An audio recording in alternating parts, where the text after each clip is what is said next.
तो बाहर जाएगा। वैसे मेरा अगर एक किनारे सवाल पे है, भी लगी पीछे बाहर जाएगी 6 या 4। मेरा एक लेंथ सवाल करेंगे है, तो ये होगा। मेरा एक सवाल है, राबिया से शुरू करते हैं जरा, जवाब जरा जो है ना वो जरा आएगा करारा। राबिया, हम बॉलिंग की वजह से हारे हैं एग्जैक्टली अगर आप सोचें तो? नहीं, बैटिंग की वजह से। हमारे मतलब नहीं है, कौन सा बॉलर ऐसा ले आए प्लेयर थे था जो वापस चला? लेके। बॉलर ही लेके आए थे total- ना। जब आप देखें कि आपने पहले बैटिंग की है, आपने टारगेट कितना दिया था 147 का, आपने स्टार्ट इतना अच्छा किया, इतना शानदार किया, हम लोग यहाँ पे चीख रहे थे, हमें लग रहा था कि यार मैच तो अपना, यार 200 हम plus फाइनल होगा। जीत गए। और जैसे ही इनका मिडल ऑर्डर स्टार्ट हुआ है, आप देखें 4 5 6 7 8 9, कहीं पता ही नहीं चला यार कहाँ गई हैं चीजें। मेरी बात सुनो, जो बैटिंग थी ना, गजाल तुम्हारी तरफ आऊंगी, कि जो बैटिंग थी ना हमारी, माजरत के साथ उस टाइम हमें लग रहा था कि हम अंडर 100 ऑल आउट हो जाएंगे। नहीं उस टाइम बहुत पे बुरे तब हालात 100 थे। ऊपर आफ्टर फैल गए 10 थे, ओवर्स हमें लग रहा 127 था, से 100 तीन से तो आउट ऊपर थे। थे। 10 ओवर्स एक तक हमने सेकंड, डोमिनेट किया है। बड़ी देर तक हमारे जो है ना वो सांस खुश्क हुए हुए थे जब तक हम लोग अंडर 100 थे, रिमेंबर दैट? नहीं इस वाले मैच में नहीं था इसमें वो, 10 फाइनल में में नहीं कोई था आउट नहीं मेरा। था, वो पहले 97 पे 14 कोई आउट वाले नहीं मैच था में था, 10 14 ओवर में। सितंबर वाले मैच में था वो। हाँ। इस वाले मैच, इससे पिछले वाले मैच में हमारे 91 फॉर 1 थे, इसमें हमारे 89 फॉर 1 थे मेरे ख्याल से 10 ओवर में। 93 फॉर नील था। और वो 113 पे जाके दूसरी विकेट गिरी है और फिर 146 पे सारे गए। सारे गए थे या 133 रन के अंदर आपकी 9 विकेटें गई हैं। यस, मेरा वही तो मैं कह रही हूँ कि 10 ओवर्स तक हमने बड़े अच्छे से हमने dominate बड़े किया। अच्छे से किया ना। 113 उसके पे बाद एक था। सडनली जो हमारी विकेटें गिरी थी, मैं उसी की बात कर रही हूँ शायद, मे भी मैं थोड़ा सा मिक्स कर रही हूँ आपको इसको, पिछला मैचेस वाला को। मैच मैं देखिए। उनको साथ मिला रही आप हूँ। श्रीलंका वाला जिधर मैच हमें- कह रही श्रीलंका हैं। वाला मैच नहीं, मिला रही हूँ या मैं 14 वाला कुछ भी कुछ तो इंडिया वाला रिलेट मैच श्रीलंका वाले में कर रही 4 हूँ। आउट हो गए थे, अच्छा, 55 पे उसमें भी 5 नहीं लग आउट रहा थे था कि 100 पाकिस्तान होगा। 100 बातों की एक बात ये है कि हम अंडर 100 थे या हम 100 अबव थे। बात ये है कि हमारी बैटिंग में अगर दम हो, हम कम से कम भी इंडिया के खिलाफ जो हमने इस बार खेला है ना, हम आई थिंक 180 रन हमें करने चाहिए थे, 170 रन तो करने चाहिए थे। ये बहुत फेयर इनफ थे। अगर 170 रन होते ना, आप देखते कि लास्ट में इंडिया ने भी कम से कम कोई 15 ओवर्स में स्कोर नहीं चेस कर लिया। इंडिया भी आपका गया है मैच, अच्छा खासा स्ट्रगल किया है। अगर उसके अंदर भी आप नहीं कर पाए ना, तो फिर उसमें आप 100% बॉलिंग को ब्लेम नहीं कर सकते हैं। बॉलिंग को उनके 100% बैटर्स तो नहीं अच्छे करना। हैं, लेकिन जब उनको runs- बॉलिंग को टैकल करना आ गया जब ना। बोर्ड पे रन्स कम हो ना तो पार्टनरशिप एक नहीं होती है। बिल्कुल जैसे ऐसे ही तिलक है। वर्मा खेले हैं ना, बिल्कुल उन्होंने ऐसे। उनको पता था उन्होंने 1 ओवर लेना है और run a ball match almost आ जाएगा। तो वही हुआ, वो जिस और के तिलक इंतजार वर्मा में ने थे। कोहली वाला रोल प्ले किया है इससे पिछले मैच में भी और इस मैच बिल्कुल में भी। ऐसे, और बड़े ज़बरदस्त प्लेयर हैं और पूरा पक के आए हैं डोमेस्टिक से, आईपीएल में भी अच्छा करते हैं। तो उन्होंने दिखाया कि ऑन हमारे द डे में तो जो सिर्फ खेलता है वही बड़ा शायद प्लेयर फरहान ही है जिसका हम कह सकते हैं कि जरा पक के आए हैं डोमेस्टिक से। अच्छा, मैं ना आईपीएल बड़ा इस दफ़ा मैंने देखा सारा कि वो किस तरह हो रहा है, तो मुझे काफ़ी प्लेयर्स के बारे में इंफॉर्मेशन है जो इंडिया से खेलते हैं। तो जब तिलक वर्मा को उन्होंने सिलेक्ट किया ना, मैंने बताया सबको कि ना तिलक वर्मा आसान प्लेयर नहीं है। और उस दिन तिलक वर्मा, अभिषेक शर्मा और पांड्या तीनों फिट नहीं थे। अभिषेक शर्मा तो चलो मतलब वो तो बहुत जल्दी, अब बहुत बड़ी विकेट थी वो हमारे लिए। लिटरली मैं कहती हूँ कि राना फहीम पे जितनी बात करो, उन्होंने जो विकेट हासिल किया ना अभिषेक शर्मा की और जिस तरह की है, वो उनका क्रेडिट है। लेकिन उसके बाद अगर आप देखो ना, तिलक वर्मा ही वॉज नॉट फिट इनफ, लेकिन उसने अपनी टीम को वो लेकर गया है। This is how they take the responsibility on their shoulders. वो खेल ही नहीं रहे थे फाइनल। फाइनली आप खेल ये रहे थे देखें तिलक। कि एक कैप्टन उनको की खिलाया। तरफ से कितनी बड़ी स्टेटमेंट है। मैंने कल ही पढ़ा है कि अभिषेक शर्मा को सूर्या कुमार यादव ने कहा है कि अगर तू 16 मैचेस में भी परफॉर्म नहीं करेगा ना, तब भी तू टीम में है। कोच की तरफ से भी, कोच की गंभीर तरफ से ने भी भी और ये इधर बात हम साइम को कह रहे हैं कि बस जाओ खत्म करो कहानी, हाँ, निकलो तो यहाँ से आप बाहर। ये चीज़ भी देखें कि कितना डिफरेंस है सोच में, टीम में, खेलने में, परफॉर्मेंस में। पता है ये बाबर आजम का भी जो है ना स्कोर कार्ड, ये साइम की तरह ही बनने लग गया हुआ था 2023 के बाद। कोई बड़ी इनिंग्स नहीं खेली है बाबर आजम ने। बहुत से मैचेस में बाबर आजम बहुत थोड़े रन्स पर आउट हो गया था, हमारे लिए बड़ा तकलीफदेह मरहला था वो। लेकिन क्या हुआ, इवेंचुअली बाबर बाहर बैठा है आज। साइम के पास मौका है। साइम, मैं फिर ये कहूंगी कि आई डोंट नो बाबर कि को वो तो इंटेंट 100% के नाम फिट पे है कि आपने नहीं। बाहर बिठाया, परफॉर्मेंस पे तो बाबर बाहर नहीं हुआ। अच्छा, वैसे ऑनेस्टली स्पीकिंग जो हमारी एक टीम थी ना 2017 वाली या 2021 वाली, आप कह लें 21-22 वाली टीम हमारी जो थी ना, 17 वाली तो खत्म ही हो गई, 21-22 वाली हमारी टीम सारी टूट गई है।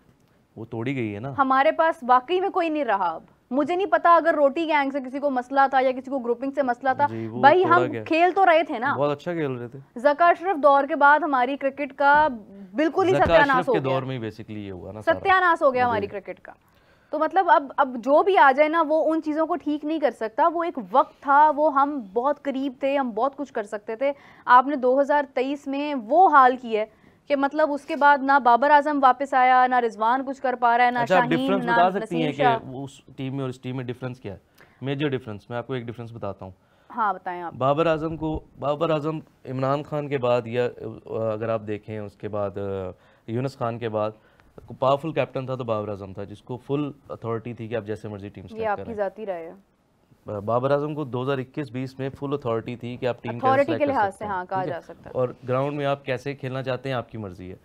अभी आप उसके बाद देख लें, वो चाहे शाहीन है, चाहे रिजवान है, और चाहे अभी आगा सलमान है, इन पे उस तरह से इनको अथॉरिटी नहीं है, जरा भी नहीं है। इनके इख्तियारात बिल्कुल नहीं है।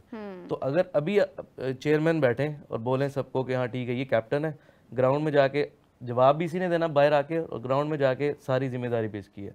आप देखें टीम में वापस वही चीज़ हो जाएगी, ग्रुपिंग खत्म हो जाएगी, यूनिटी होगी, अच्छा खेलेंगे लड़के। ये होना वैसे ना चाहिए। मसला आपस की नहीं, बात है। इस बात से तो आई एग्री कि जो कैप्टन होता है उसको सारा का सारा देने चाहिए, इख्तियार होना अथॉरिटी चाहिए देनी चाहिए, क्योंकि उसी ने, he is the one responsible, he is the one who will be accountable. अगर आप दोगे ही नहीं और उसका कोई बस चलता ही नहीं है, सारी चीजें आपने बैक एंड पे खुद करनी है, तो फिर फायदा।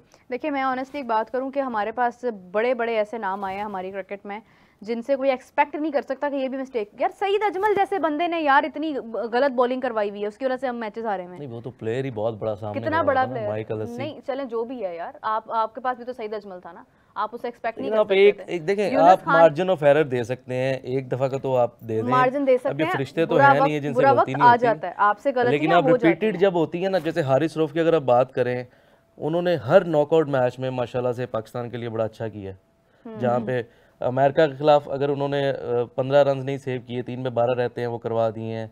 इंडिया के खिलाफ 8 गेंदों पे 28 थे, उन्होंने उसमें माशाल्लाह बड़ा अच्छा साथ दिया दूसरी टीम का। अभी भी यही हुआ। तो जिस भी क्रंच मोमेंट पे जिस तरह से हारिस रऊफ अच्छा ने आप लोगों के पाकिस्तान के खिलाफ नजदीक परफॉर्म लास्ट किया, ओवर किसका बनता था फिर? यार नवाज का? देखिए कैप्टनसी में लैग कहाँ पे हुआ है कि हारिस का लास्ट आपने करवाना ही नहीं था, आपने फहीम का या शाहीन का लास्ट करवाना फहीम था। तो हाँ वो तो बताता पहले हूँ ना, ले वो आए ना। अगर आप चेंज पहले ही नहीं करते, इब्रार को आप पहले करवाते, तो आप उस तरह से प्लान कर सकते थे। तो और ये भी कैप्टनसी नहीं उस वहाँ पे टाइम पे लैग देखा हुई कि है, एक बंदे को रन्स पड़ी जा रहे हैं और आप फिर उसको आपने ओवर दे दिया। ऑप्शन ही ना थी। हाँ दरमियान आप हुसैन तलत से आप ओवर करवा सकते थे, 14 से 15, हुसैन से तो शायद एक भी नहीं करवाया, 1 या 2 ओवर उसमें करवा सकते थे। दोनों लेफ्ट हैंडर थे, ऑफ कटर वो अच्छा करते हैं, तो मेरे ख्याल से वहाँ पे बड़ी गलती हुई है दोनों से, कोच से भी, क्योंकि कोच बार बार मैसेज भेज रहे थे बाहर से, तो कप्तान से तो हुई है, कोच ने बेसिकली जो प्रेशर डाल के रखा ना, और बाद में सुना है कि मैच के बाद उनकी अच्छी खासी तलब कलामी भी हुई है दोनों की वो तो होनी इसी थी बात पे। तो वो जब हारते हैं सारी चीज़ें होती हैं, लेकिन वो इसीलिए कि उन्होंने कहा कि मैंने आपको कहा था कि बरार से कराओ, आपने हारिस रऊफ से कराया, इस तरह से ये मसले हुए हैं। वो तो कहता रहा, हारिस रऊफ को ही बताता रहा कि कहाँ आपने बॉल करना है। वो तो हारिस बाद रऊफ में ना, वहाँ वो बाद नहीं में उसने कर रहा कहा था। कि आउटसाइड द ऑफ स्टंप अच्छा खैर मैंने अगर इतना ज्यादा, मैंने इससे पहले ना कोई कोच इतना कंसर्न्ड नहीं देखा, he was too much concerned. Mickey Arthur 2017 वाला, हाँ मिकी ऑर्थर मिकी ऑर्थर तो हाई ब्लड प्रेशर के मरीज हो गए थे पाकिस्तान टीम 23 वाला नहीं, ये भी हो ड्रामेबाज ज्यादा था ना। 23 में तो वो अजीबोगरीब किस्म के लेम एक्सक्यूजेस देने लग गए थे, 23 में नहीं। 23 में तो जबरदस्ती हमारा लेके आए मतलब थे ना। समझ ले कि आप 23 वाला तो आप जिक्र ही ना, मतलब मैं कहती हूँ कि वो तो आपकी बुनियाद है कि जहाँ पे आपने जो है ना वो कदम रख दिया था अपनी बर्बादी में।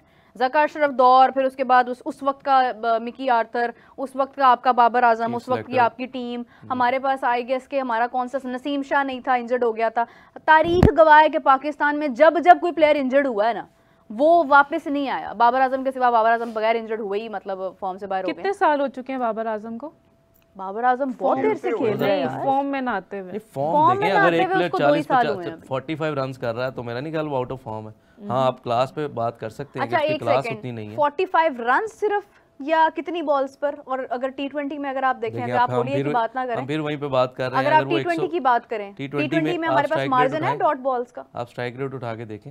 मैं टी20 का आपको अगर लास्ट मैच बता दूं जो बाबर आजम ने खेला तो उसमें आप देखें, तो आप नहीं एक मैच पे में आपको एक साल की कारकर्दगी बताऊंगी, मैं आपको 2024 की कारकर्दगी बताऊंगी। एवरेज की बात आपने नहीं करनी है, आपने 2024 में ये देखना है कि बाबर आजम ने कितनी बॉल्स पर कितने रन किए। स्ट्राइक रेट कितना होगा आप बताएं? स्ट्राइक रेट उसका मुझे नहीं आइडिया एग्जैक्टली कितना होगा, लेकिन अगर एक आधी शॉट मारने से उसका स्ट्राइक रेट हो जाता है तो वो आप उसको काउंटर अपनी ही बात को ओवरऑल टी20 आईज में स्ट्राइक रेट उनका 129 है। यस 128 129 वो टच करते हैं ओवरऑल। और किस नंबर पर खेल रहे हो? ओवरऑल तो वो खेलते हैं, ओपनर ही खेलते हैं।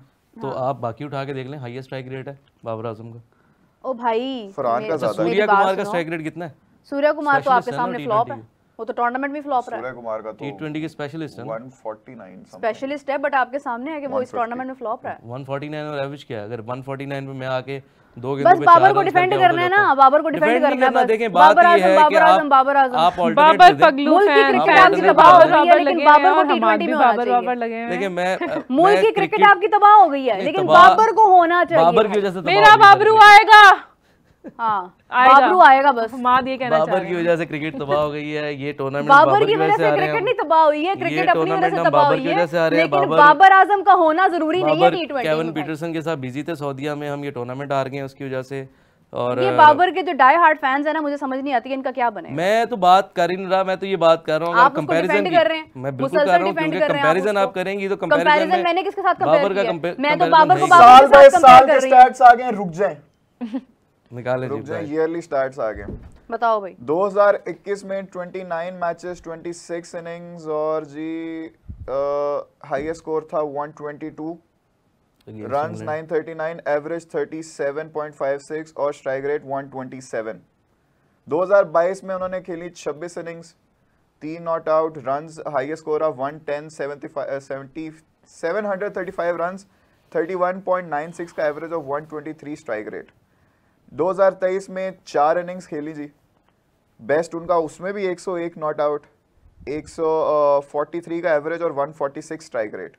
2024 में 23 इनिंग्स खेली, रन्स बनाए हैं जी 738, हाईएस्ट स्कोर 75, एवरेज 33.5 और स्ट्राइक रेट 133.21। तो आप डालें, आप कंपैरिजन डालें पूरा करंट टीम के साथ। मीरू, the आपको stats पता are, है पाकिस्तान का ना लोएस्ट bro। पावर प्ले में रन्स कितने हैं? बाबर आजम का ना मैंने एक पॉडकास्ट देखा था, जो पीसीबी ने शायद उसका वो होस्ट किया था। उसमें वो बता रहे थे कि मेरे स्ट्राइक रेट के ऊपर बहुत बात होती थी, तो मैंने अपना स्ट्राइक रेट बेहतर किया। ये 2023 वर्ल्ड कप से पहले का शायद उनका था, जिसमें वो बता रहे थे कि मेरे स्ट्राइक रेट पर बहुत बात होती थी, तो मैंने अपना स्ट्राइक रेट बेहतर किया। हम फाइनलिस्ट भी बने हैं, हम सेमीफाइनलिस्ट भी बने हैं, तो इस बार हम लोग बहुत अच्छा खेलेंगे। बात सिर्फ ये है कि वो उस टाइम ओडीआई का वर्ल्ड कप था। अगर आप स्पेसिफिकली T20 की बात करेंगे तो आपको ये कंसिस्टेंटली नजर आया है कि Babar Azam and Rizwan, both of them they were used to play the dot balls। वो टुक टुक टुक टुक कर रहे हैं। T20 के T20 की स्टैट्स बात बताएं, कर रही हूँ 146 है T20 की बात कर एक रही साल हूँ। में। लेकिन अच्छा, अब ODI इसमें मीरू, इसमें मेरा अपना हाँ। पर्सपेक्टिव, मैं अब ना मैं कोई स्पेसिफिकली बाबर फैन बॉय हूँ, हाँ, I ना know मैं that। Specifically Rizwan fan boy हूँ, ना मैं specifically Salman Ali Agha fan boy हूँ। मेरा इसमें पर्सपेक्टिव बस इतना है कि अगर आपने बाबर को निकाला था, चले स्ट्राइक रेट की वजह से, और लेट्स से कि उस तरह की परफॉर्मेंस नहीं आ रही थी, तो आपने उनकी जगह जिनको डाला वो भी नहीं कर फिर रहे। जरा आप लेकिन देखें अब आपने किसको डाला। टाइम और देना दूसरी पड़ेगा। बात, मैं इस पे अग्री हूँ कि जितना आपने बाबर को टाइम दिया उतना आप इस करंट टीम को नहीं, टाइम अब लेकिन हम लोग जितना आप इस चक्कर में साइन को अब दे बेड़ा रहे हैं ना, गर्क नहीं ये कर ये सकते। बड़ा ज्यादा गरक नहीं होगा, लेकिन आप बताएं आप कि अब दोबारा क्या लेकिन लेकिन करेंगे, देन वापस चले अगेन हम जाएंगे अपनी बी टीम के साथ भी गए थे, ये भी तो सोचे ना। बी साडी बी नहीं हमारी यही है। वो शाहिद अफरीदी ने एक बार बात की थी ना कि टैलेंट नहीं है पीछे, तो वो बात बिल्कुल ठीक है। भाई Talent बात है ही सिर्फ नहीं, talent इतनी बनाया है, नहीं जा रहा। Talent बात है ही सिर्फ नहीं। इतनी है कि बाबर चांस ही आजम, नहीं देते उस तरह बाबर आजम है या रिजवान है, मैं दोनों की बात करती हूँ हमेशा, क्योंकि रिजवान को भी उन्होंने कैप्टन बनाया हुआ है। बाबर आजम और रिजवान दोनों फेवरेट जोड़ी कहलाए जाते हैं, दोनों के रन्स बहुत ज्यादा हैं। नहीं, बाबर जोड़ी आजम टूटनी के, चाहिए क्या? बाबर आजम के नहीं, चलो जोड़ी को छोड़ दो, बाबर आजम एक बहुत अच्छा प्लेयर है, उसका स्ट्राइक रेट भी बेहतर हुआ, सब कुछ हुआ।